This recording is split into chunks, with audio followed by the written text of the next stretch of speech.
Hi friends, মই doctor Himanshu Baishya বানপানী গল সকলোৱে জানে বানপানী কিছুমান জায়গাত এতিয়াও চলি আছে তো বানপানীৰ পিছত বহুত বেমাৰ হয় তো কেনেকুৱা কি বেমাৰ হয় মেডামৰ পৰা অকমান আমি আইডিয়া লম আৰু মই ভাবো এই যেটো ভিডিওটো যদি আপোনালোকে হেখলৈকে চাই তেনেহলে আপোনালোকে at least গম পাব যে কেনে ধৰণে আপোনালোকে চলিব লাগিব এই কেটা দিন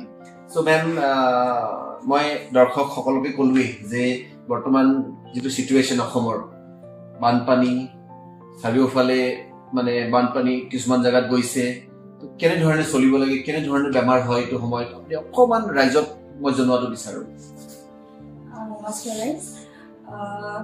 day-to-day practice or AKDM বানপানী সময়খিনিত mostly আমি হস্পিটালত respiratory tract infection patients, diarrhea patients, কবগলে communicable disease যোনখিনি সেইখিনি ধৰণৰ পেশেন্ট আমি বেছিকৈ পাই আছো আৰু তাৰে মাজতে কবগলে ৰিসেন্টলি এটা পিক এটা আহি আছে কবগলে H1N1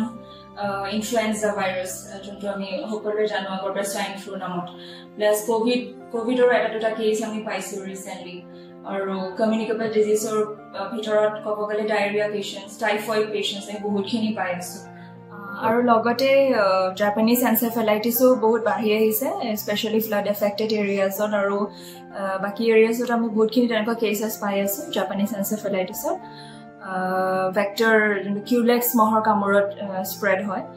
আৰু সিম্পটমস থাকে হেডেক মূৰৰ বিষ জ্বৰ অতিপাত জ্বৰ থাকিব আবুল তাবুল কথা কব পেশেন্টে নেক ষ্টিফনেস গলটো ষ্টিফ লাগিব লৰচৰ কৰিব অসুবিধা পাব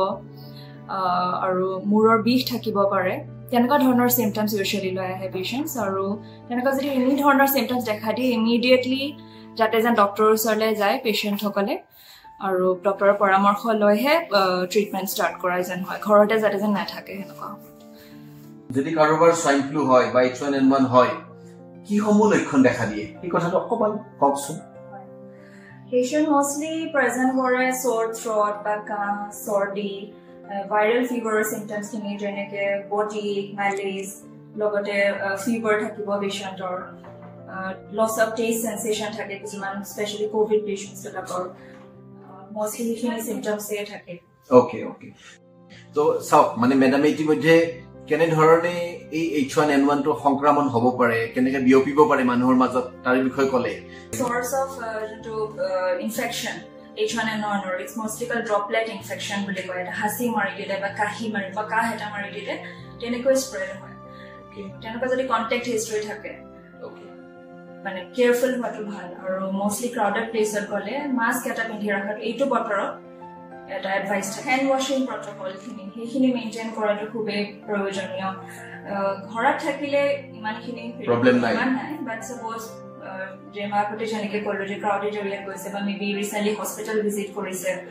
তেনেকুৱা ধৰণৰ ক্ষেত্ৰত এটা হ্যান্ড ওয়াশিং টেকনিক খিনি ফলো কৰি থাকিলে ভাল আৰু মাস্ক যিমান পাৰে মাস্ক এটা লগাব স্পেশালি ইটো সিজন so এইটো এটা ভাল এডভাইস সকলোকে দিছে ম্যাডামে thank you ma'am thank you very much from all our viewers so কথা হল আজি মেমে যিখিনি কথা ক'লে আমি এই কথাখিনি সকলোৱে এটা ভাল দৰে এডভাইস হিচাপে ল'ব লাগে আৰু at least যিখিনি আমি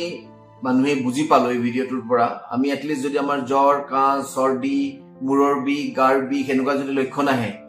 নিজে ঘৰত থাকি ডক্টৰী নকৰি ডক্টৰৰ ওচৰত যাওক পৰামৰ্শ লওক তো এইখিনি আজি সজাগতা আমাৰ মাজত ডক্টৰ সুৰভি মিলি মেডাম যিগৰাকী মেডাম আমাৰ হেলথ সিটিত চাকৰি কৰি আছে তেখেতে দিলে তো very thank you ma'am আজি আপুনি এই এডভাইসটো সকলোকে দিয়াৰ কাৰণে আৰু ভিডিওটো যদি ভাল লাগিছে আপোনালোকে লাইক কৰি দিব শেয়াৰ কৰি দিব আৰু মোৰ YouTube channel doctor Himanshu Baishya যদি আজিও সাবস্ক্ৰাইব কৰা নাই please subscribe my channel thank you very much for watching this video today thank you নমস্কাৰ